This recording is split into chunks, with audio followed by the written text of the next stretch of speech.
Shabbat Shalom, everybody. Good to see you here. Nice to be together on a Shabbat afternoon.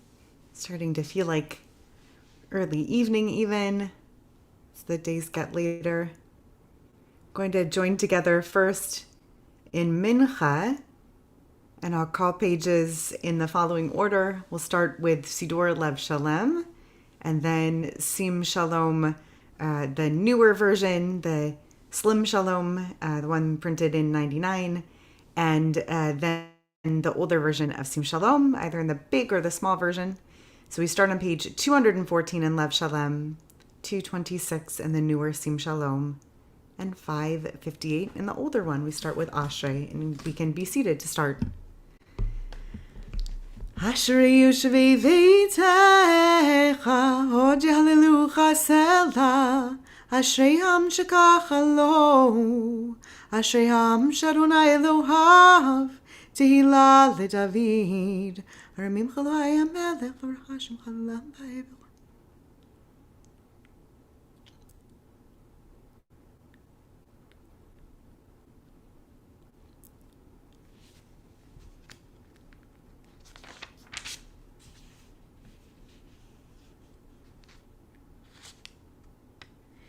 Tehillat Adonai yidaber pi, vivarech kol basar shem kodsho leolam va'ed, v'anachnu nivarech ya, me'atav olam hallelujah. We're on 216, 227, or 560. Uva le'tzion goel, u'shavei fesha b'Yaakov, ne'um Adonai, v'anizo briti otamar. Ve'ata kadosh yoshev tehillat Yisrael, ve'kara zel ze ve'amar, kadosh kadosh kadosh Adonai tzevahot, melo chol haaretz kevodo.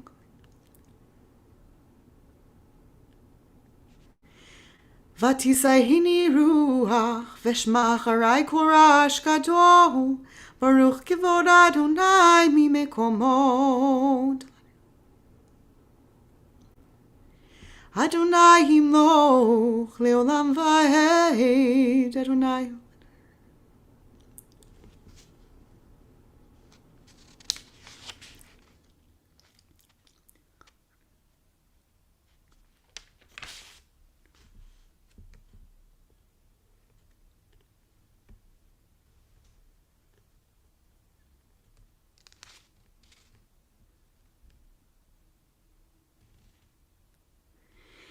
V'yivtechu b'cha yodei shemecha, ki lo azavta doreshecha Adonai, Adonai chafetz l'man tzidko, yagdil Torah v'yadir.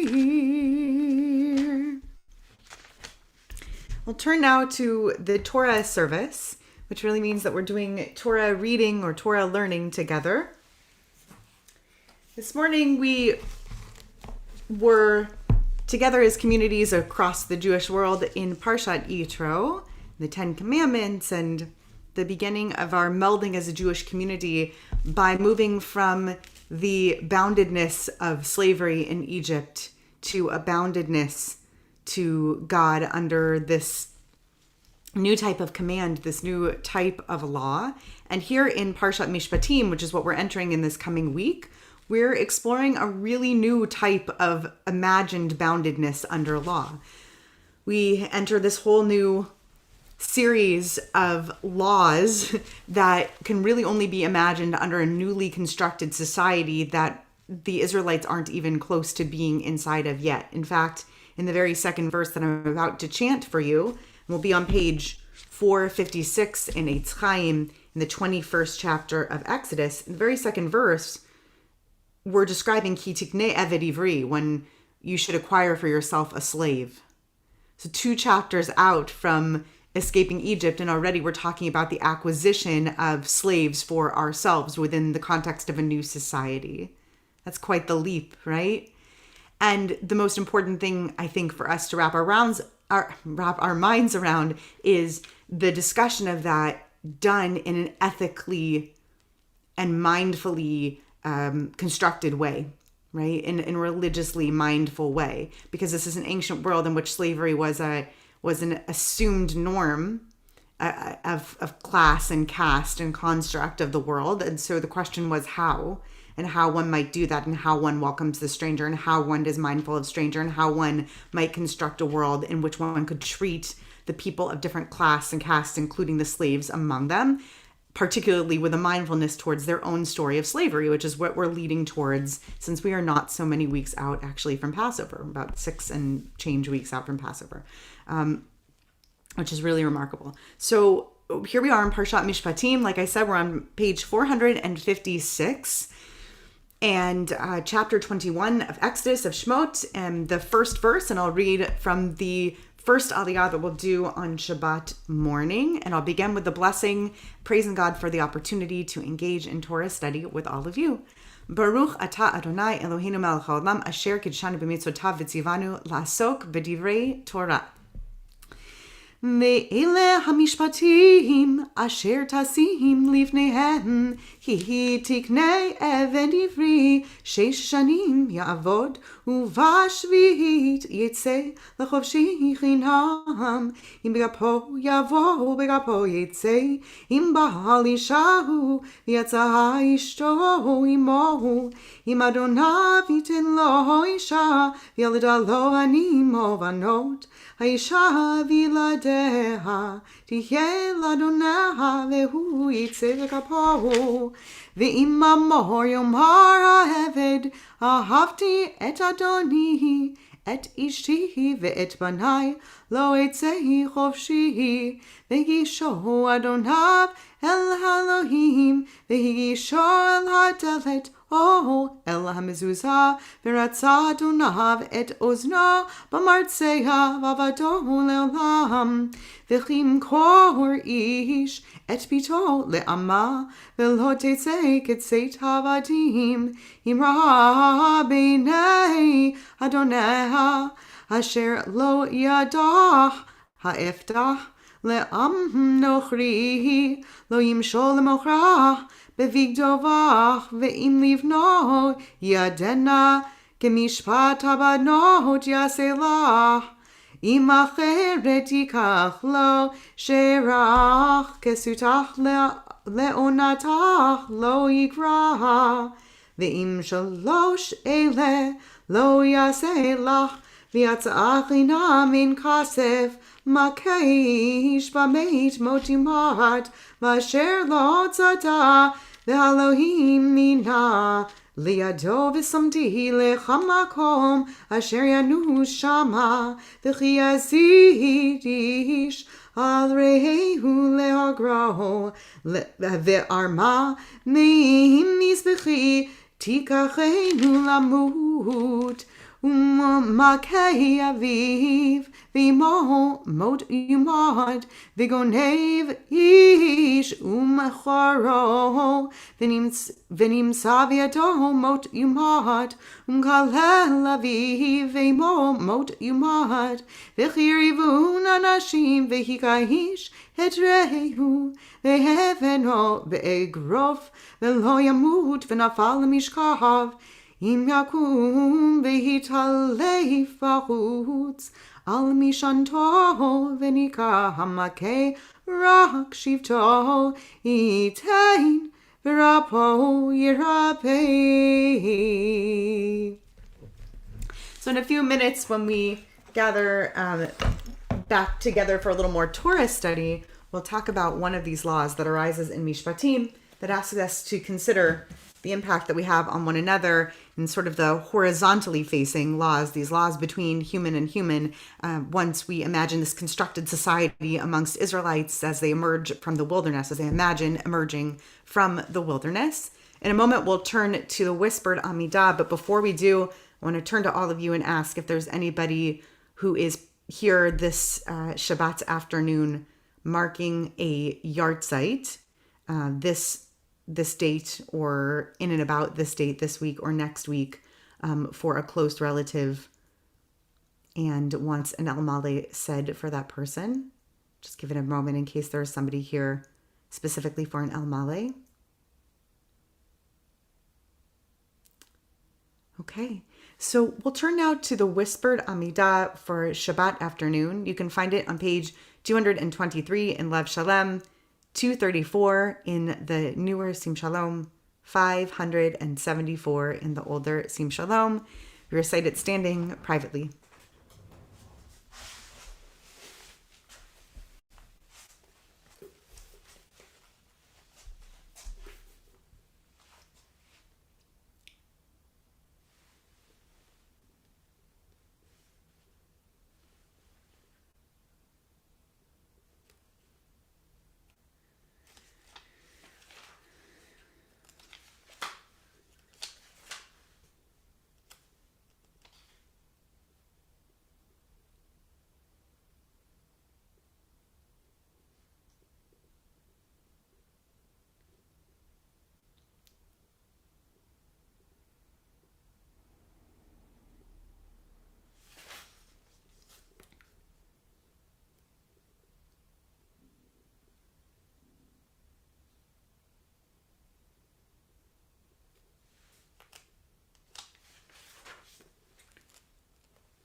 I'm at the top of page 230. Tzidkatcha tzedik leolam, v'tortach emet, v'tzidkatcha Elohim ad marom asher tzidka gedolot, Elohim yichamocha, tzidkatcha kechariel, mishpatecha de'orabah, Adam v'ma toshiha Adonai. Aleinu is on page 231, 248, or 598. Aleinu l'shabeach l'adon hakol, l'tekedu l'adotzer preshit, shelo hasanu kekuye haratzot, v'lo zamanu kekuye. V'anachnu kordim l'shachavim, modim lifnei b'alech malchei, kadosh baruch hu, yishmael hasanu kekuye.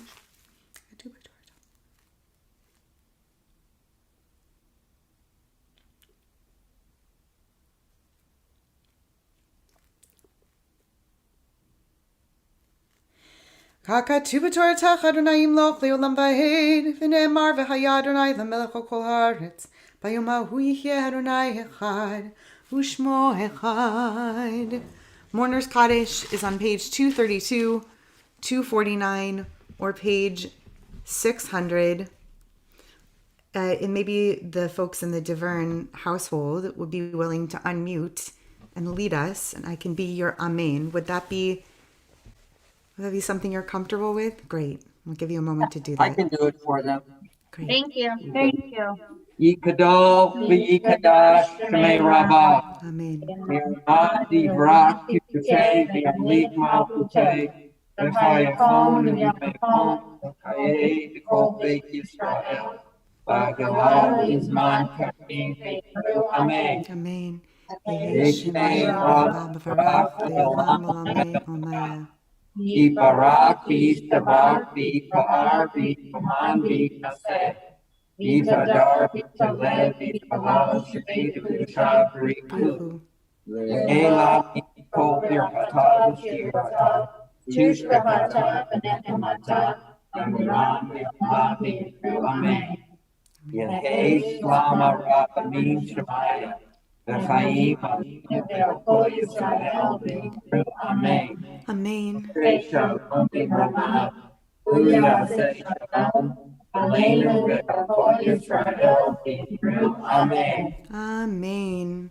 And sending so much love to the Kleiner Diverne families in this unexpected week of loss. I'm glad that you can come to us and made this Shabbat for the last hour of it or so, not even continue to be just a respite from the pain of the start of Shiva. And we're here with you and for you. So I'm glad that you're with us. Thank you for leading us.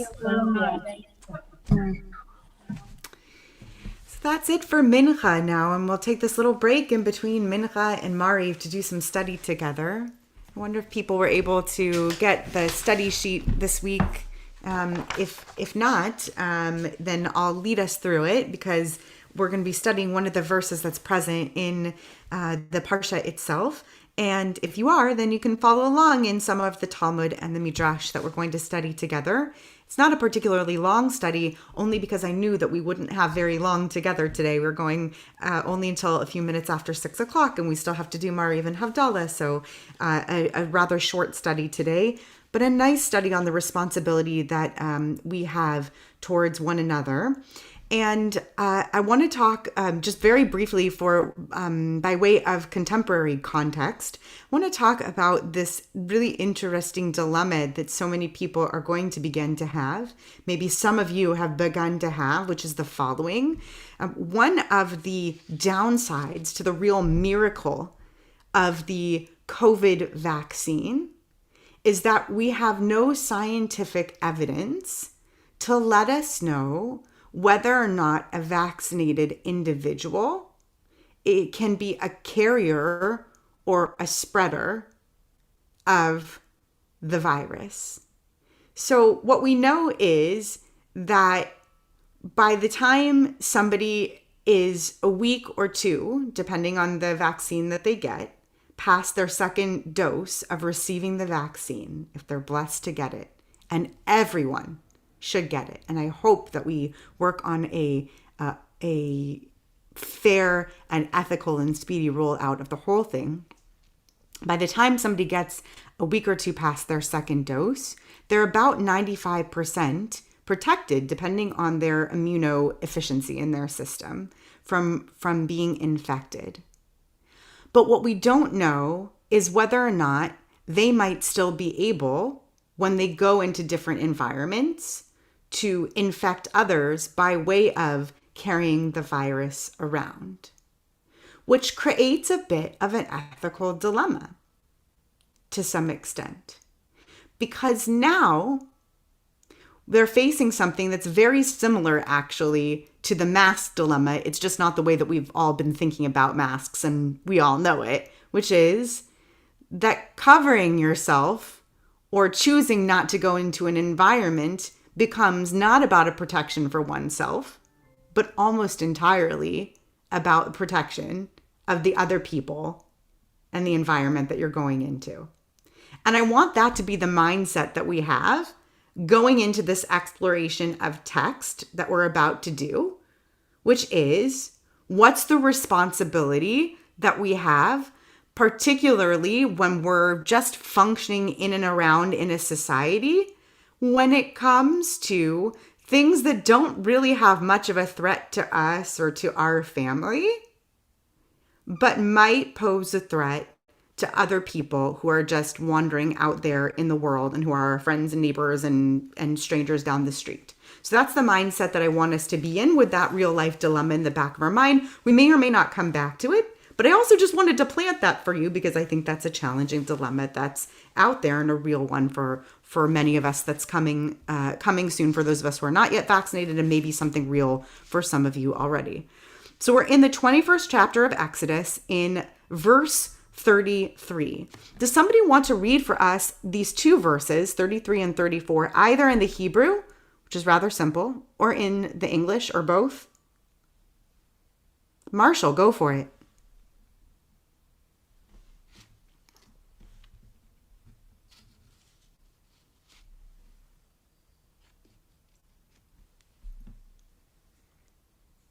Got it. Okay. Okay, I'll read it in both languages. V'chi yiftach ish bor, o ki yichra ish bor, v'lo yichasenu, v'nafal shama shor or chamor. I'll translate that first. Great. When a man opens a pit or digs a pit and does not cover it, and an ox or an ass falls into it, and then verse 34, Baal habor yishalem kesef, Yashiv Liv Alav, Vahamet Yelo. The one responsible for the pit must make restitution. He shall pay the price to the owner, but shall keep the dead animal.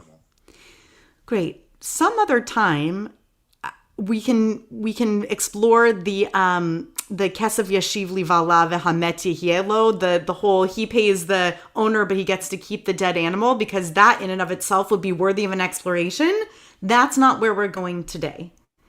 Where we want to go is to the pshat of this verse, to the plain context of this verse. I'd love for somebody else besides Marshall, and thank you, Marshall. That was a great plain read of the verse, and thank you for reading the translation out loud. Someone else tell me, what's the context here? What is the simple context of what's going on? Whose hole? What are they probably digging a hole for? And whose animal has fallen in? What's happening in this scene?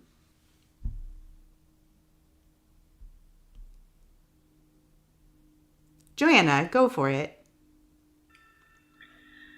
So I think what's happening is a sense of when you make some kind of change to your property, you have to anticipate any potential harms or dangers that might cause. So who's doing the digging?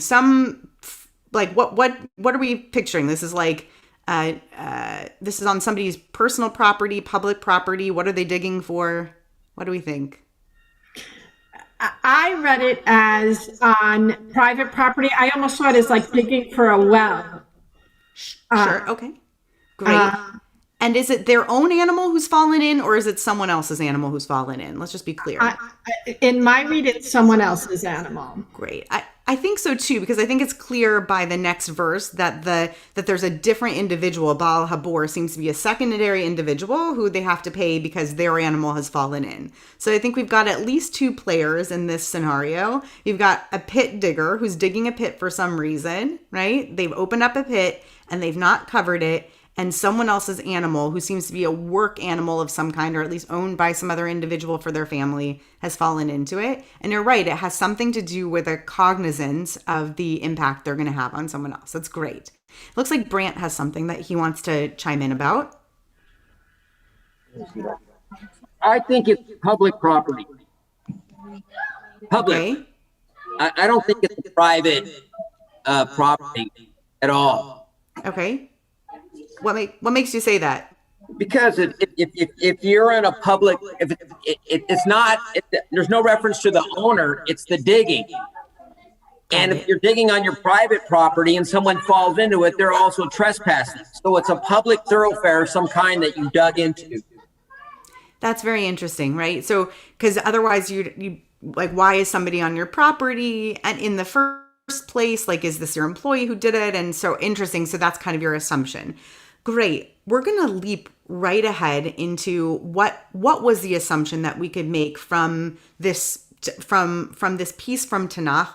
We're going to go right into the Talmud on this. I didn't want to spend so much. I would have really enjoyed to dig into the Mishnah, that next layer. I'm going to do a quick reminder here of the layers, the geological layers here of rabbinic literature. That there are lots of layers of oral rabbinic conversation. They get codified as an oral conversation around the year 200 of the Common Era as the Mishnah. And then the Mishnah, along with a secondary layer of conversation that we call the Gemara, come together as the Talmud, codified in a conversation around the year 600 as an oral body of organized conversation that includes both law and story, okay, which eventually gets written down. So here we have both Mishnah and Gemara, the conversation that gets layered on top of it, codified in 600. So Mishnah is in there, but it's not the Mishnah alone itself. So we didn't stop and ponder the Mishnah. We're jumping right to Talmud. Are you all with me, right? We're going right to the next layer, 400 years leaping ahead. And we're going to look at Bava Kama, which looks at the impact of this verse and make some assumptions. Okay, make some assumptions about what's happening in this story.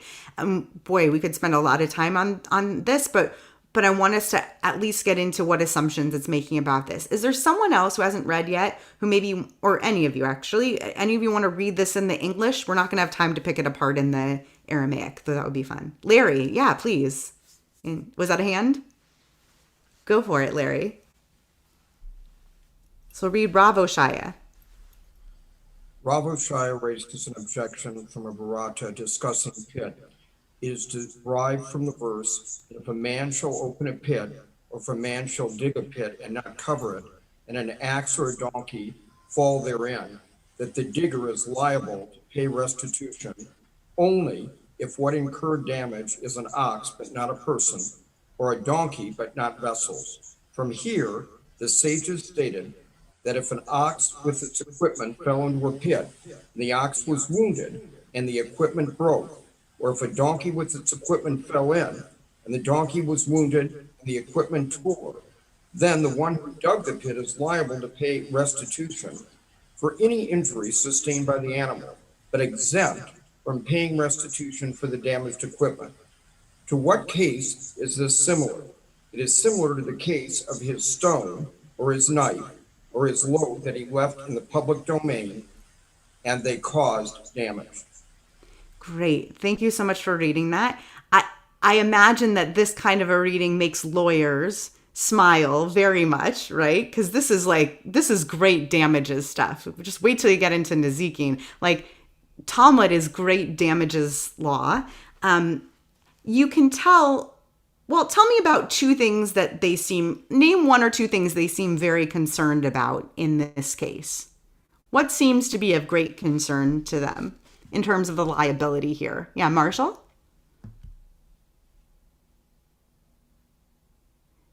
Just make sure you're unmuted, Marshall, before you speak. Yeah, there you go. Okay. I guess it's a question of collateral damage that the text in the Torah itself says specifically an ox or an ass. And it doesn't talk about anything which relates to something they may be carrying. Great. So it wants to kind of limit, what can actually be covered by this verse, right? So it's not just anything that this verse is referring to. It's specifically referring to an animal that might fall and be damaged in this particular respect that's being described by the verse. And then it wants the Bava Kama, the discussion in Bava Kama wants to decide what happens if these other things might also occur, right? Because real life law, and this is what Talmud and later codes are concerned with, is how is this lived out? Because other things are going to fall in pits as well. So how does this get lived out? Good. And going back to the comment that that Brant made and also Joanna, do we think that the assumption here now is that this is happening in the private domain or in the public domain? That this is happening on private property or on public property? Feel free to answer, Marshall, or someone else can answer. I happen to think it's in the public domain. Right. Given that it's a parallel to the public, given that it seems to be offered as a parallel to a case in a public domain, that seems to be so. Joanna, did you want to chime in? Since you said something else before, I want to give you a chance to. To me, the fact that it specifies the public domain here doesn't necessarily rule out the private domain. I would almost think that the fact that if something happens in the private domain, I don't necessarily agree with, like, why would there be visitors and is it necessarily someone trespassing? Maybe someone had business to do on the property, had been invited to the property. But I think, to me, the fact that damages would be owed on private property is probably fairly obvious. So that the only thing that needs clarification is if it happens in the public domain. Right. So I'm going to be very Jewish here. First of all, I think that's great reasoning, and you're getting a thumbs up from Brant, right? And I think you're probably all correct. And I'm going to give you something that's in between here, which is to say, I think that what's happening here is a concern with what happens when you don't consider the impact of your digging on a passerby. And it may not actually be in regards to whether or not you're on private property or public property. It's just whether or not you dug a hole and didn't consider the impact on someone going by. So there may be, and there are, by the way, in various layers of rabbinic literature, many different layers in between simply the public domain and the private domain. There are I'm trying to translate live. There are like courtyards and thoroughfares and mainways, and there are many different layers of in between the totally public and the totally private. This doesn't name specifically, neither in the Tanakh nor here in Bava Kama, does it name specifically where this is happening. Rather, the concern here is what happens when somebody digs a hole and isn't concerned at the time, isn't concerned enough to cover it up. And someone comes by and trips and falls in it. And they're not worried about the impact of their individual action on the next person who comes by. And an animal, and a large animal who's a large part of the family's livelihood, who's a living being, right? A creature trips and falls and dies in according to the clarification of the second verse, right? They get the dead animal that's the consequence of it. Well, then we need to consider what happens in those cases. So what this is going to is the ethic and the ethos of considering the consequences of an individual action when done in a domain that's kind of questionable. Is this really private? Is it really public? It doesn't matter if it's public or it's private. There are other people around and your actions are going to impact them. So I want us to read a story from the Midrash about this. And this is a story that I learned first from the Midrash in the context of environmental health from my teacher and then dean, Rabbi Danny Nevins, who taught this in the context of environmental environmental health and climate change awareness, right? So I'm going to read the stories that I know where I'm stopping in it. It's from Vayikra Rabbah from 4:6. So it's the back side of that first source page if you want to follow along.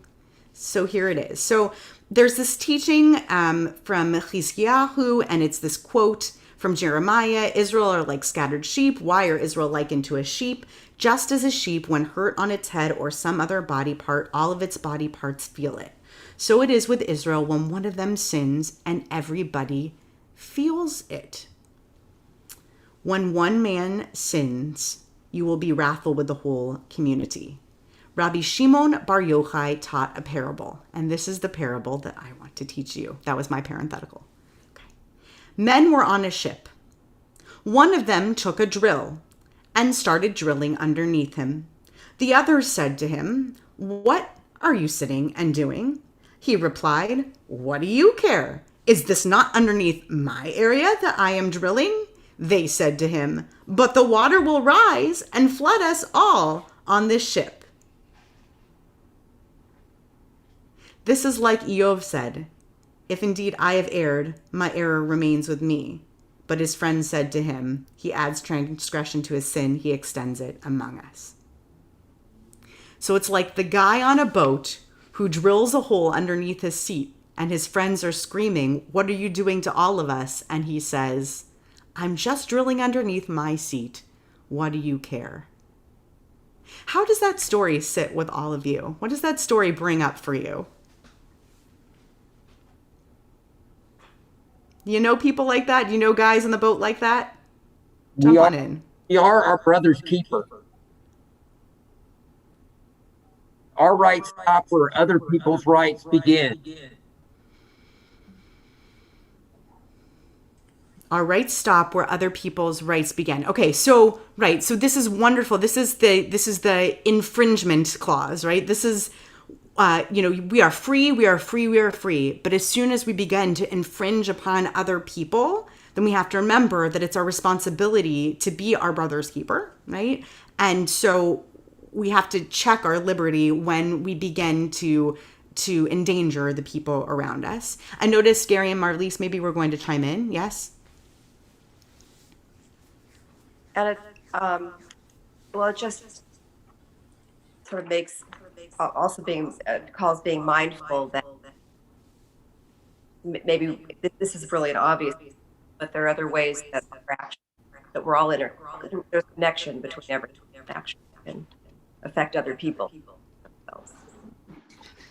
Yeah, this awareness that the actions that we have affect and impact other people.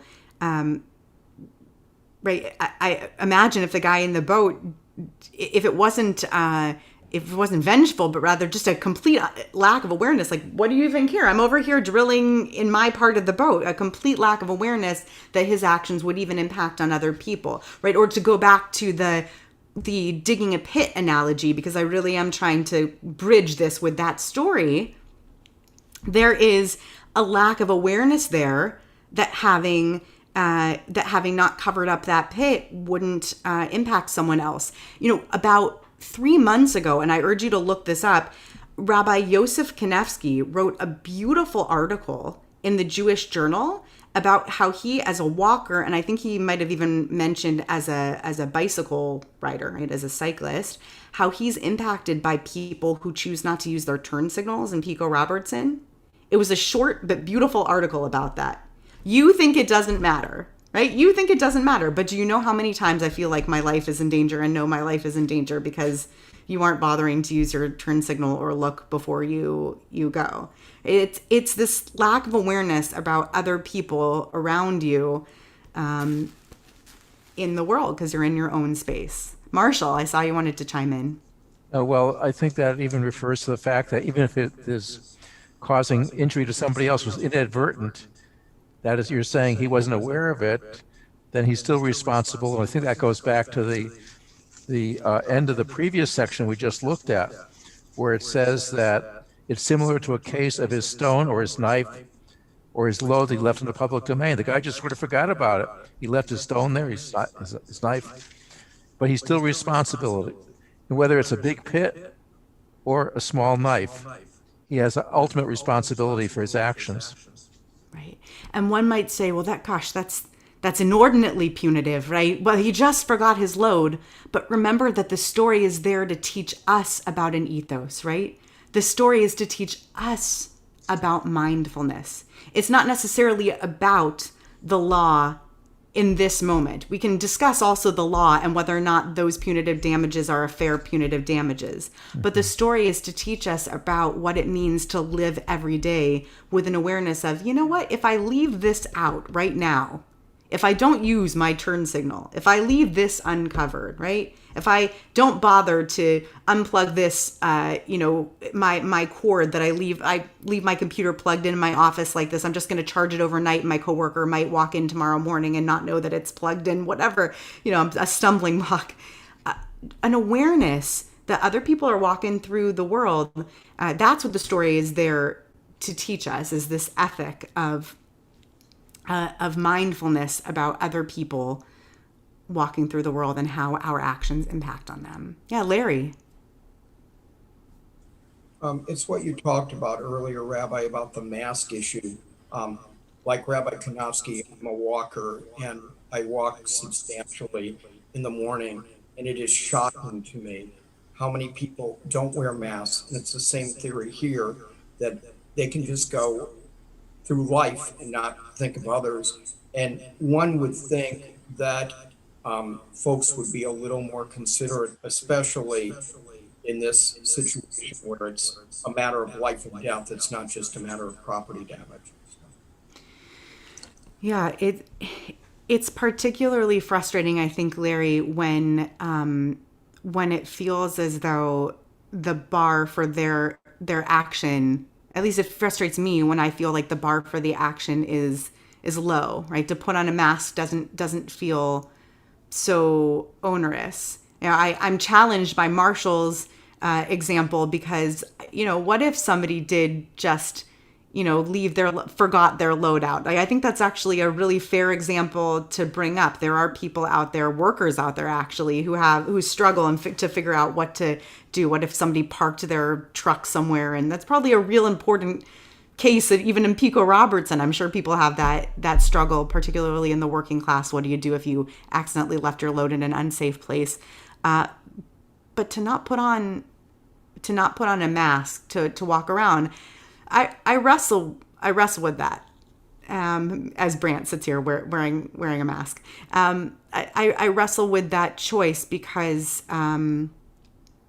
it is such a simple thing to do, to be aware of other people's the value of other people's lives around us. We don't have time to study the last source on the page. Oh, Joanna, go for it. Yeah, I'll give you the last word before I close by pointing out one last thing about the last source. So just a couple of quick thoughts. That freedom was never meant to be totally freedom from. And like when you think of the battle cry in the Exodus story, right, we often, I think, cut off a quote too soon. We say, Shlach et ami, let my people go. But we don't include the word that comes after it, via abduni, so that they may worship me. I mean, this is God talking, so that they may worship God. So it's supposed to be freedom from slavery to worship God.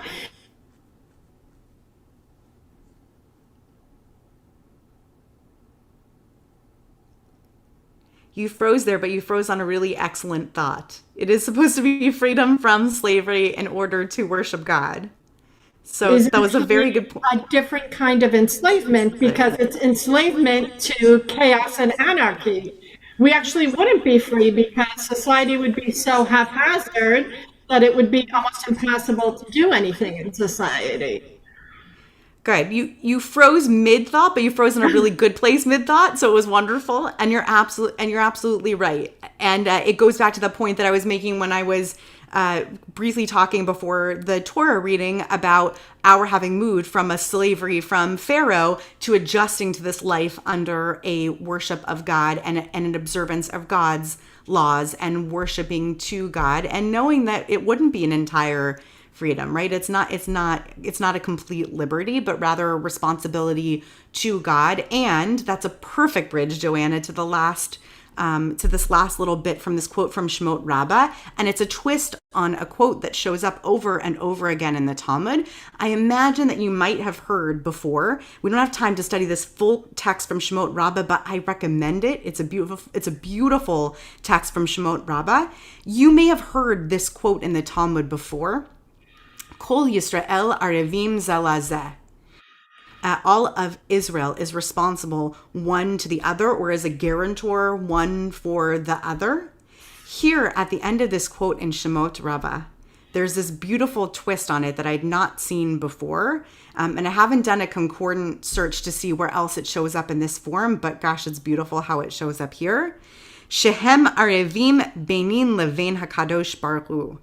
And it's beautifully translated here as well. The all of Israel who are responsible to one another, to God.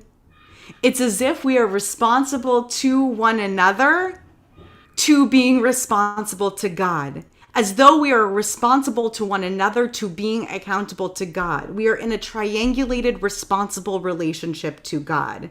It isn't always just about being in this horizontal, responsible relationship one to another, but that we are bound up in these relationships with one another that are also in relationship with these laws that are out there in the universe, right? We're in relationship with one another all the time, but also hovering between us are these covenantal laws, this brit that we have agreed to be bound up in together, right? We're not bound to each other by that brit, but each of us are bound like spokes on a wheel or like strands on a web to God and to this covenant.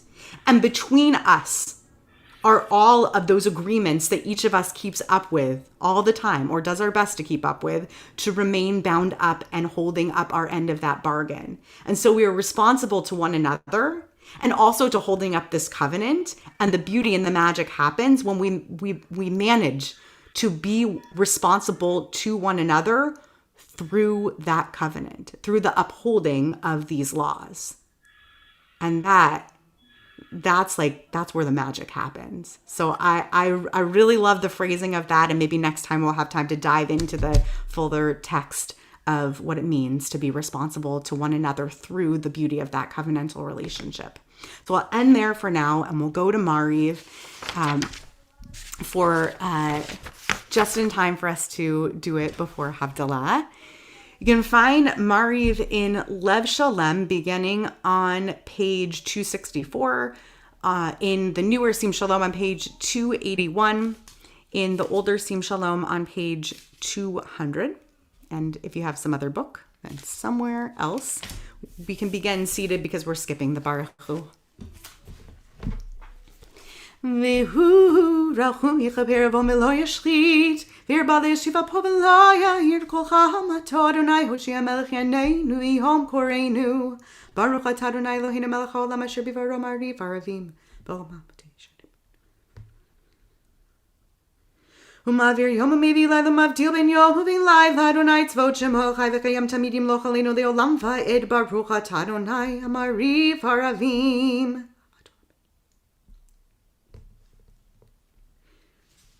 V'avatcha tasir mimenu le'othamim Baruch atah Adonai ohev amo Yisrael el melech ne'eman Shema Yisrael Adonai Eloheinu Adonai echad.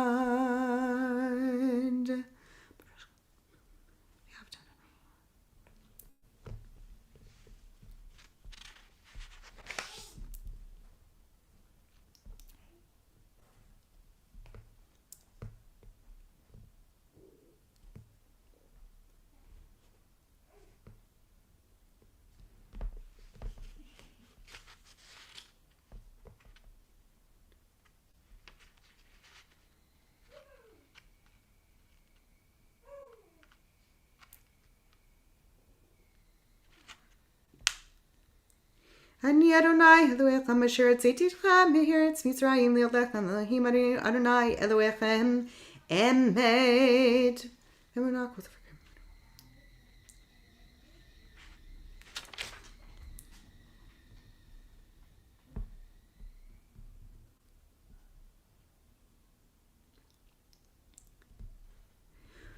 U'malchut baratzon kilu alehem Moshe v'nei Yisrael lechanu shira v'simcha rabba v'imru chulam mi chamocha be'elim Adonai mi kamocha nedar b'kodesh norati lo to'at seifele malchutecha reuvanecha bokeyam lifnei Moshe zeili hanu ve'hameru Adonai imloch le'olam va'ed v'ne'emar kivad Adonai et Yaakov U'yelam yad chazak mimenu Baruch atah Adonai Ga'al Yisrael.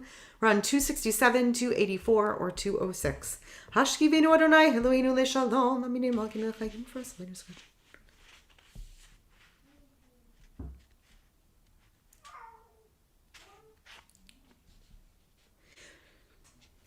Ushmor tzidinu oinu lechayim u'shalom yetaviyad olam Baruch atah Adonai shomer amo Yisrael lahad Baruch Adonai le'olam hamim v'yamim Baruch Adonai mitzion shulchan Yerushalayim hallelujah Baruch Adonai.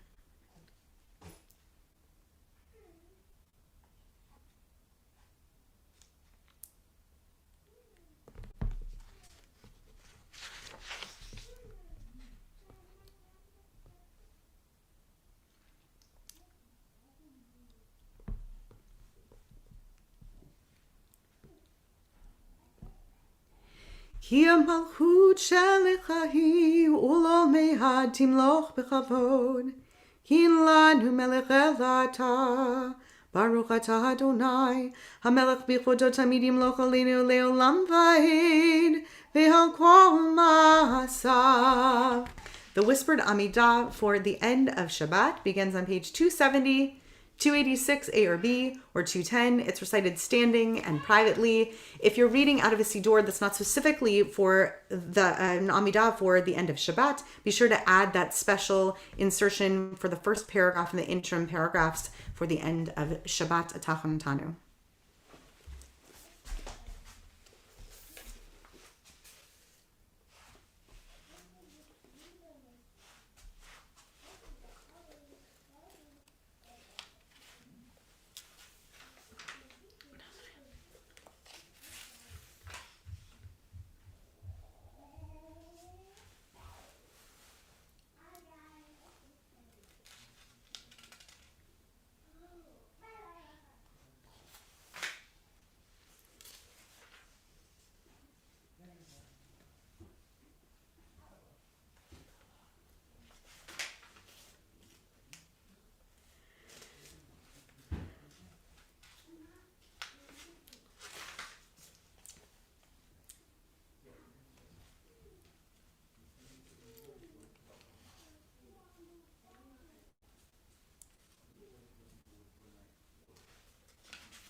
We'll continue in the middle of page 279 in Lev Shalem, page 292 or 682.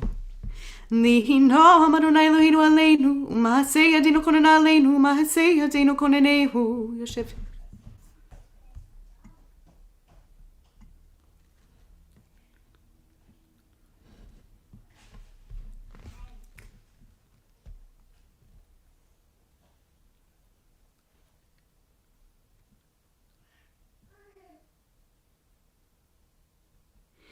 Yikreini v'nehu yimonochi v'tzaracha l'tzehu v'achbadehu.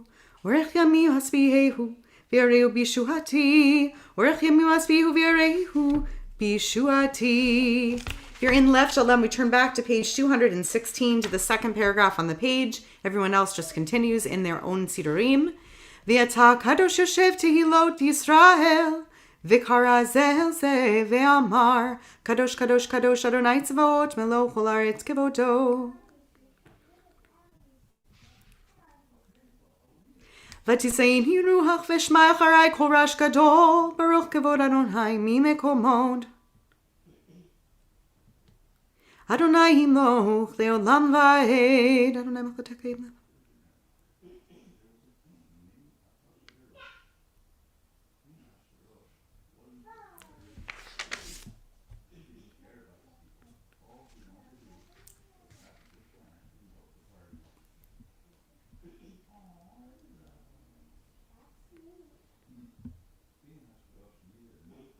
V'yivtechu v'chayirei shemecha ki lo ezav t'torashech Adonai. Adonai chafetz leman tzidko. Yagdil Torah v'yadir. Alenu's on 281, 297, 696. Alenu l'shabech l'adon hakol l'tekedu l'adhu tzerei shichalot.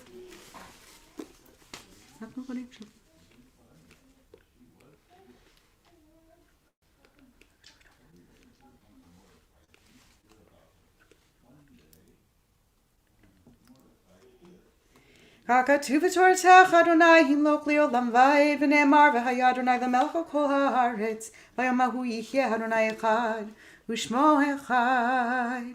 The Kleiner Devern Square once again unmute and lead us in Kaddish.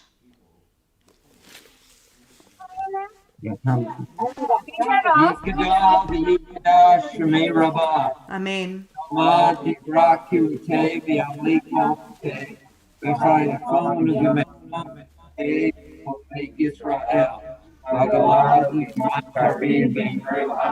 Amen. Yehi Shemei Rabba Varach Le'olam Ulamei Amaya.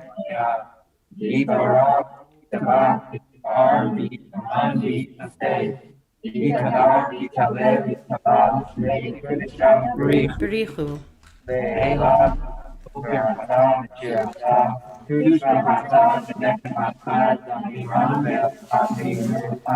Amen.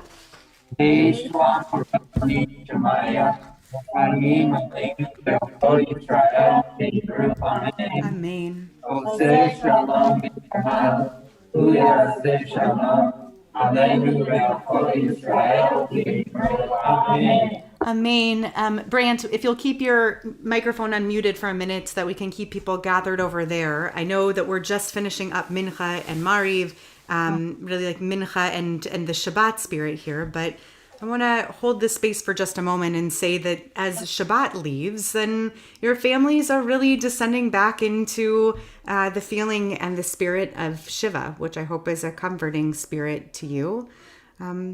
And now is a time when our community wishes that we could be in one of your living rooms, no more than an arm's length away, gathered in close, tight, giving hugs, bringing unnecessary amounts of babkas and other foods. And I'm sure you're still getting babkas, but, more babkas. And loving and listening in person and sitting inches away from you instead of from this screen. I hope you know that. I hope you feel that. We miss you. We miss being able to do this in person. Yeah. And I hope that this space becomes a digital sacred space for you over the next few days. Come as often as much as this can be a comfort to you. And I want to say the words of comfort to you that have been words in our tradition over the centuries that name God as a space, hamakom. We're going to say it as a community, and it's my favorite to invite everybody who's present here. So actually Kenji, who's behind the scenes, can invite people.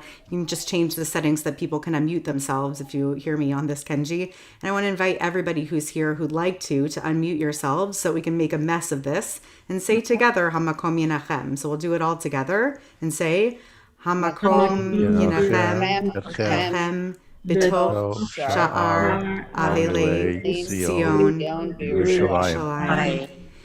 May God continue to be a comfort Okay, now you can to change you this among over. the mourners of Zion and Jerusalem. May memories continue to be a blessing to you. May this week be a comfort to you. May you be a comfort to each other. And keep coming back to us as much as it's a comfort to you. Sending love. Thank you. And feel free to stick around for Havdalah, but it also seems like you have quite the crew there. So we won't be offended if you just turn to each other's arms instead. So I'm going to do Havdalah for all of us here. There's also Zoom out if you want to go to Zoom out, but I'm going to do Havdalah for all of us who are sticking around here. Let me just move my talit out of the way of our flame, and then I'll do it. I'll light a candle. You guys can light your candles if you're lighting. I have a very drippy Havdalah candle. I put some paper under it this week. I learned my lesson last week. There you go. And I even have a ukulele here. Handy. Gosh, okay, here we go. Ah! Goodness. Okay, hang on. Grabbing the ukulele. Here we go. All right. Ya la la la la la la ya la la la la ya la ya la la la la la la ya la la la la ya la la la ya la la la ya la la ya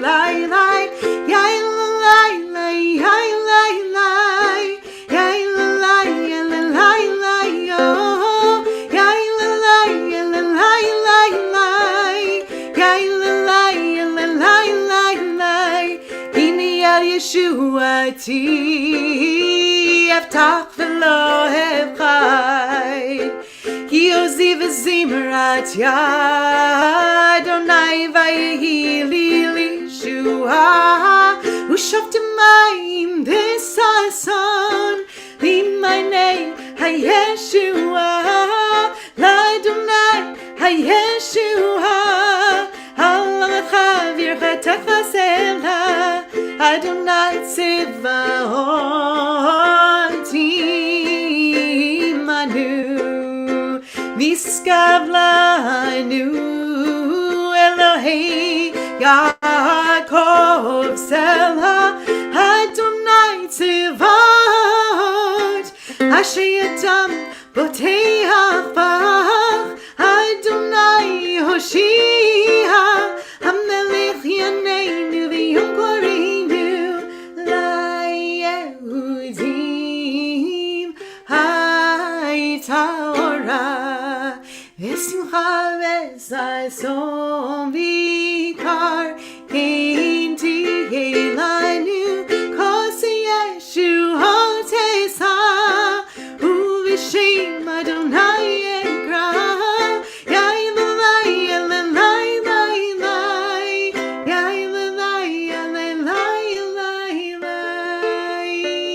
You can't see it here, but I have my cup and my flame, which is melting really fast. I better go fast. Here we go.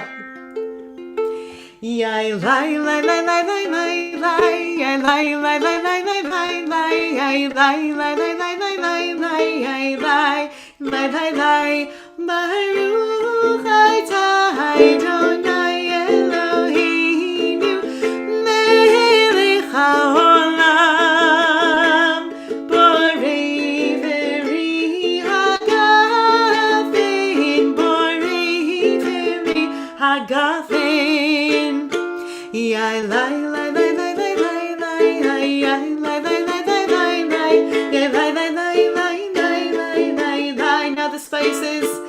Baruch atah Adonai Eloheinu melech haolam borei minei v'samim borei minei v'samim yai lai lai lai lai lai lai yai lai lai lai lai lai lai lai yai lai lai lai lai lai lai lai Yalai, yalai, lai, Baruch atah Adonai Eloheinu melech haolam borei mirei haish borei Aish. Yai lai lai lai lai lai lai lai. Yai lai lai lai lai lai lai lai. Yai lai lai lai lai lai lai lai lai. Yai lai lai. Baruch atah Adonai Eloheinu melech haolam hamavdil ben kodesh lechol ben or lechoshech ben Yisrael amim ben yom hashvi l'sheshet yemei hamaseh Baruch atah Adonai hamavdil ben kodesh lechol. Yai lai lai lai lai lai lai lai. Yai lai lai lai lai lai lai lai. Yai lai lai lai lai lai lai lai lai. Oh my gosh. I don't know that I can put this out in my tiny cup. This might have been a mistake of a cup size. I'm about to find out. Okay. Oop. I did it. It's a great sizzle too.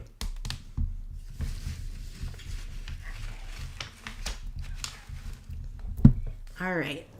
Hang on. One more song. Eliyahu hai navi, Eliyahu hai tishmi, Eliyahu, Eliyahu, Eliyahu hai gilari, bimheira v'yohinu, yavo Eilenu, Mashiach ben David, Mashiach ben David.